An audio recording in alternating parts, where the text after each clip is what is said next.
Hi, and welcome to the Return Homestead. All summer long, well, starting in June, elderberries have been ripening. As they ripen, I go ahead and I'll pick them and put them in plastic bags, put them in the freezer until the gardening starts slowing down.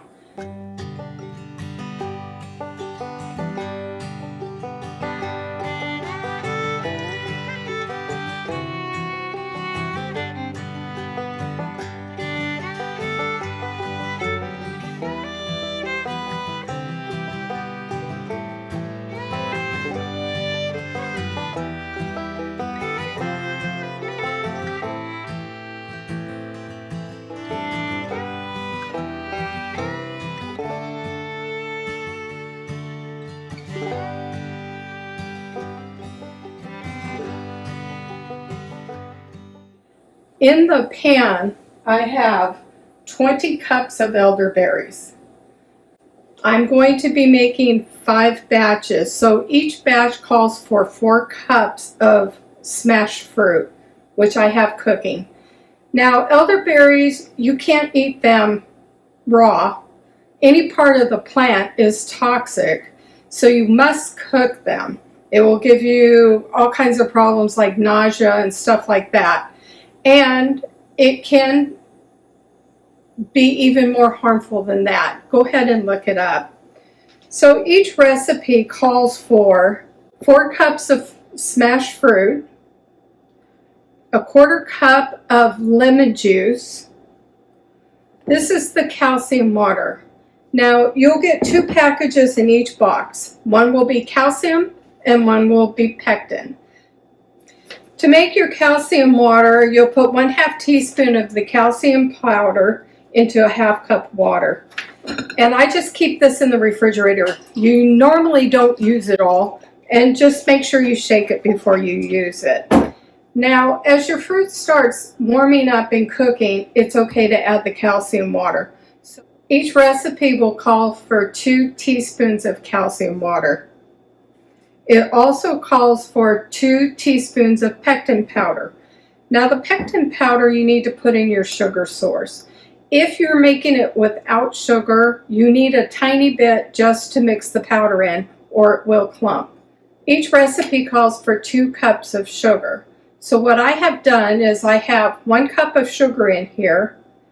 Then I've added monk fruit allulose. I'm also going to use the liquid stevia, and liquid stevia is 1 teaspoon per cup. The monk fruit allulose is cup for cup exchange. I don't want to confuse you. So in the bowl I have 1 cup of sugar and I have 1.5 cups of monk fruit allulose. Monk fruit allulose will tend to make your jam a little bit foamy, so I don't like to use a lot of that. And I'm going to substitute stevia. Stevia, you use 1 teaspoon per cup. So I will be adding stevia to make up the sugar difference. So the first thing you want to do is cook your elderberries, like I've done here. And now I'm going to add my calcium water. So I'm going to be adding 10. And as you can see, I still have a lot left. It just goes in the refrigerator. Now each recipe will also call for a 1/4 cup of lemon juice. So I have mine measured out here for 5 batches. And you're going to put that up and bring this up to a boil. Now I have a potato masher in here to mash the fruit up. It really helps if you freeze the fruit first. It breaks the cell walls much easier. Keep in mind that anything you get elderberries on, it will stain. And I'm going to bring that up to a boil. Now while that's coming up to a boil, I'm going to add my pectin to my sugars. Remember, it's 2 cups of sugar or whatever you're using. The instructions on this pamphlet that they put in each box are very clear. So you can use this for about anything. So I need 10 teaspoons of the pectin.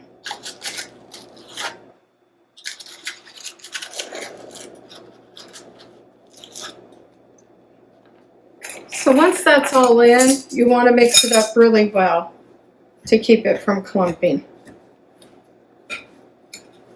While that's coming up to a boil, I'm going to go ahead and start getting my canner ready so that the water will be hot once this jam is ready to go into jars.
Now that my mixture is up to a full boil, I'm going to add my sugar mixture with the pectin. And you want to stir this very quickly.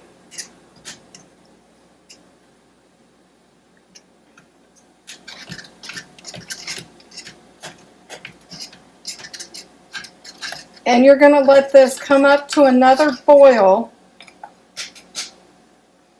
for 1 minute.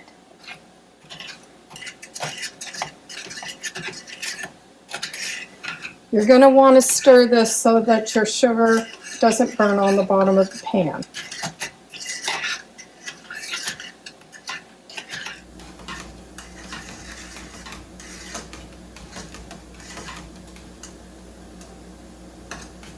It will start to thicken as you're stirring. And my canner's over here on the other side, heating up. You want to put hot liquid into hot liquid. You don't want to put cold liquid into hot liquid or hot liquid into cold liquid. You risk breaking your jars. So they need to be about the same temp. If your mixture starts getting foamy, you can add like a 1/4 teaspoon of butter and it will simmer that down. This isn't yet, so I'm good. Okay, we're back up to a boil and we're going to let this cook for an additional minute.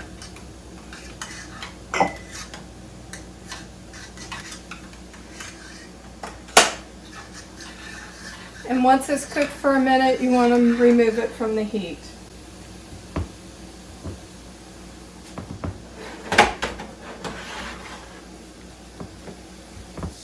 Now you're going to want to fill these jars up to 1/4 inch from the top. That's your head space.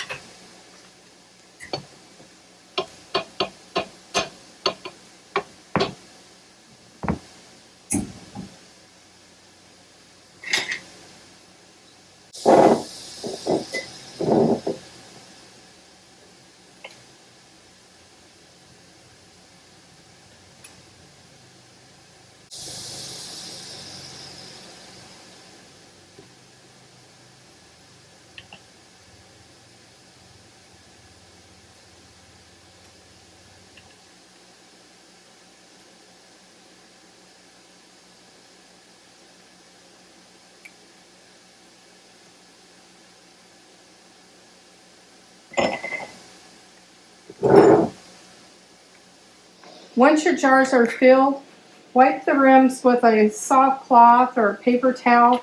I use vinegar on mine to make sure I don't leave anything on it. anything like that will keep it from sealing. So put your lid on and your rings fingertip tight, and those will go into the canner. Now those will get processed for 10 minutes plus an additional minute for every 100 feet over 1,000. So for me, I'm going to process these for 12 minutes.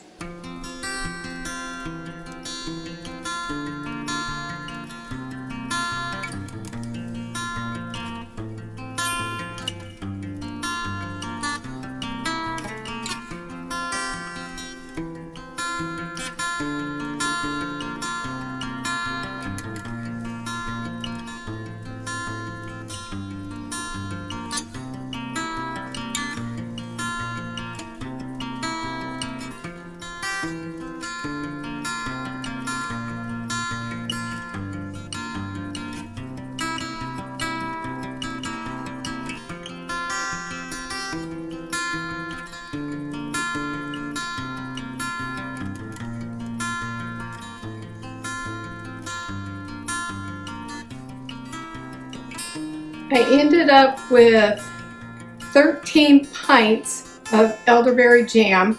Now, if you like your jam super sweet, I would suggest putting in more sugar.